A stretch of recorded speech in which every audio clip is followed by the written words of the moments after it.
Bueno, vamos a analizar ahora la situación compleja del orden público en el país. Colombia en estos momentos está atravesando una crisis institucional dada por una situación que confluye varios problemas sociales. En principio tenemos el problema de la pandemia. Segundo, tenemos el problema de una crisis económica debido a esa pandemia y a esas cuarentenas que se han realizado, que han generado unas grandes pérdidas para los grupos económicos y empresariales en Colombia. Tenemos también un problema social desde el punto de vista de la corrupción, de la inequidad en la redistribución de los ingresos y de la pérdida de los recursos a través de actos corruptos por parte de los funcionarios públicos. Adicional a eso, tenemos un problema de gobernanza que está teniendo debido a las malas decisiones o a las toma de decisiones erráticas que está teniendo el gobierno, con propuestas impopulares y con propuestas desfasadas como la reforma tributaria y la reforma de la salud. Todo esto genera un ambiente de discordia y un ambiente de discusión que están aprovechando dos bandos y específicamente dos personas influyentes desde el punto de vista del populismo, como es el caso del señor Petro y el caso del señor Uribe. Cuando todo esto se está generando, comienza la población a tomar unos bandos. Entonces, cuando comienzan a tomar bandos, se genera un problema y es el siguiente. Para nosotros los penalistas analizamos esto desde el punto de vista de la política penal del enemigo. Y esa política criminal en contra del enemigo implica que yo a mi enemigo lo trato de forma diferente a la que trataría a otra persona común. Cuando uno maneja esta política criminal del enemigo, implica que un bando no va a tratar al otro bando como persona y comienza a excluirle derechos como persona al otro bando. ¿Qué puedo hacer con un enemigo? Cualquier cosa. ¿Por qué? Porque es mi enemigo. Y a los enemigos en cierta en cierta lógica, lo que se busca es exterminarlo y es combatirlo. Pero el problema con el enemigo es que nunca va a existir la posibilidad de ingresar en un diálogo razonable con él, porque en situaciones de guerra, pues la razón pierde sentido. Entonces, cuando se presenta aquí una polarización en el país sobre dos posturas completamente opuestas, a pesar de que actúen de la misma manera, exacerbando a una clase frente a la otra, exacerbando los errores de la otra, exacerbando todos los odios internos que puedan existir en contra de determinados grupos. Entonces viene toda la problemática. Primero comienzan el tema del etiquetamiento hacia esos grupos de derecha, grupos de izquierda, grupos terroristas, grupos autoritarios, grupos tiránicos. Entonces, cuando comienza esa lógica de enemigo contra enemigo, pues se va a generar un conflicto que ya no va a ser un conflicto racional, sino puede derivarse en una guerra. En el caso colombiano, desafortunadamente las decisiones erráticas que ha tomado el gobierno, como por ejemplo la presentación de la reforma tributaria, la presentación de la reforma a la salud y varias decisiones que estaba tomando que ha tenido que replantearlas porque en efecto son inconvenientes y ha tenido que irlas variando. Entonces ya retiró la reforma tributaria, ahí está pendiente el tema de la reforma de la salud, está pendiente la compra de unos aviones del ejército, que en estos momentos de pandemia, en estos momentos de crisis, era absolutamente inconveniente. Y se están manejando, digamos, otras propuestas para mejorar la situación social del país. Pero aquí viene, digamos, los problemas sociales, y los problemas sociales están relacionados con esta división entre dos facciones que, cuando vienen los enfrentamientos físicos, también se genera ese choque de enemigos que puede generar, digamos, una catástrofe total.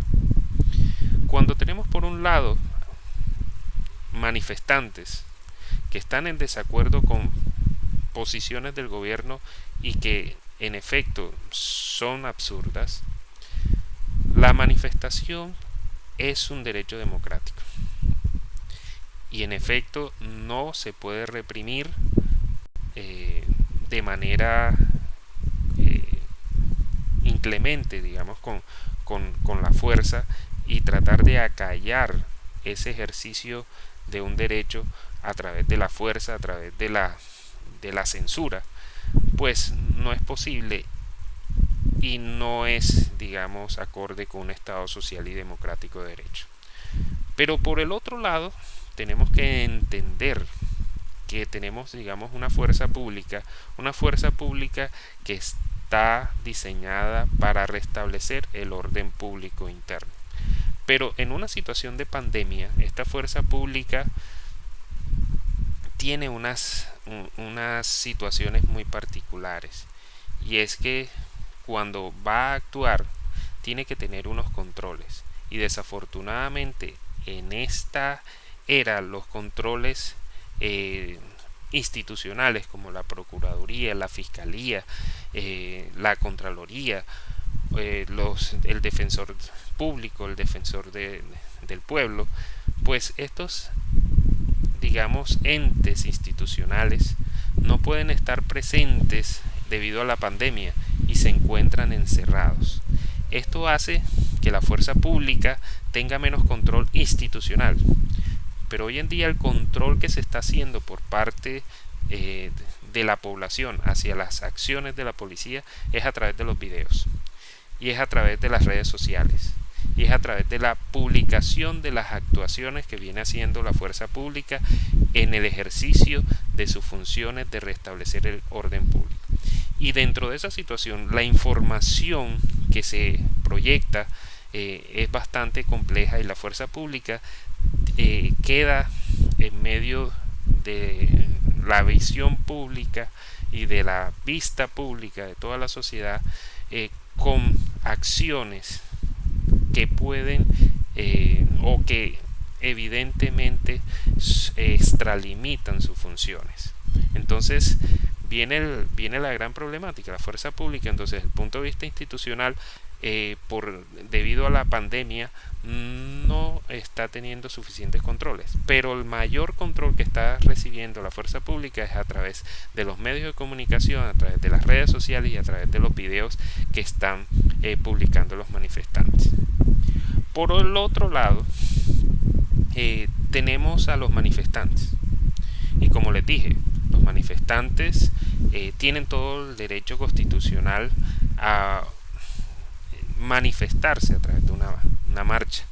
Un Estado que pretenda ser democrático y que busque la protección de la libre expresión, pues no podría reprimir ese tipo de marchas. Sin embargo, hay que tener en cuenta varios factores. Primero, el peligro de contagio de estas manifestaciones en las pandemias. Hemos venido sufriendo largos periodos de aislamiento social, y con estas manifestaciones pues se nos va a generar un problema de salud pública, en virtud de que en esas manifestaciones no se está respetando los protocolos de bioseguridad y seguramente se van a presentar muchos contagios. Sin embargo, eso es un tema tangencial respecto a lo social. Cuando estamos hablando de una manifestación, desafortunadamente tenemos que tener en cuenta que existen tres integrantes de esa manifestación.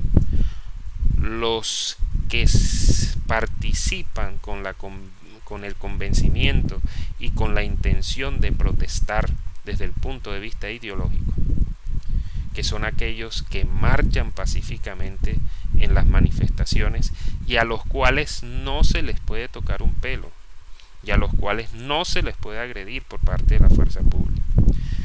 Tenemos el segundo grupo de personas que están en las marchas, son aquellas que son patrocinadas por las asociaciones que promueven las marchas, y asociaciones pueden ser de cualquier tipo. Entonces, en el caso colombiano estamos hablando de ciertos partidos políticos, de ciertas agremiaciones sindicales y de ciertos grupos de trabajadores y sociales que salen a marchar por el hecho de pertenecer a ese grupo o porque ese grupo los está financiando. Así las cosas, cuando esos salen a marchar, pues salen con las órdenes dadas por ese grupo. Si ese grupo dice vamos a protestar, ellos protestan. Si esos grupos dicen vamos a hacer cánticos y vamos a gritar esto, ellos lo hacen. Y desafortunadamente, si ese grupo les dice hay que formar un alboroto, lo forman. Por último, están el grupo más complicado. Y ese es el grupo de delincuentes y ladrones que se filtran en esas marchas para aprovecharse de los problemas o de los desórdenes para hacer de las suyas. Siempre van a existir, siempre va a ocurrir. Y ese grupo de ladrones que realizan actos vandálicos, que realizan robos y que atacan a la población, son esos personajes donde la fuerza pública tiene que concentrarse. A ver, como les dije, todo aquel que participe en una marcha de manera pacífica no puede ser agredido. Pero todo aquel que genere una perturbación del orden público, la fuerza pública tiene que actuar contra ellos para salvaguardar la vida, bienes y honra de todos los ciudadanos.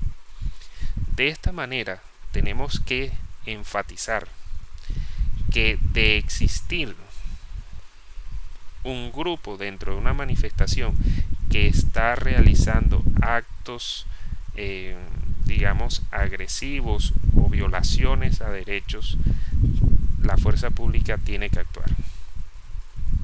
Entonces aquí viene, digamos, vuelvo otra vez al tema del amigo y el enemigo. Si encontramos en efecto dos bandos con dos ideologías diferentes que no se entienden desde el punto de vista racional y después se encuentran físicamente en una marcha, si eso pasa a agresiones físicas, la situación es bastante complicada si siguen manejando la óptica del amigo y el enemigo. Entonces, desafortunadamente en el país, cuando hemos tomado bandos y hemos tenido estos enfrentamientos desde el punto de vista ideológico y teórico, donde no hay comunicación, sino que sencillamente existe un rechazo total a las ideas del otro y a reconocer que el otro también puede tener razón, nos encontramos en una situación polarizada de dos bandos que de encontrarse físicamente se van a agredir. Y esta es una situación compleja si le sumamos precisamente dos personajes que lanzan discursos incendiarios y que manejan como un ajedrez toda la sociedad y todos sus grupos que están a su cargo.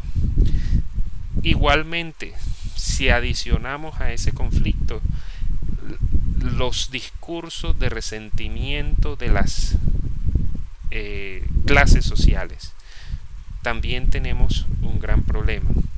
Entonces, las clases tienen entre sí unos insultos propios. La clase alta insulta a la clase baja diciéndoles ignorantes, diciéndoles digamos muertos de hambre, una cantidad de situaciones.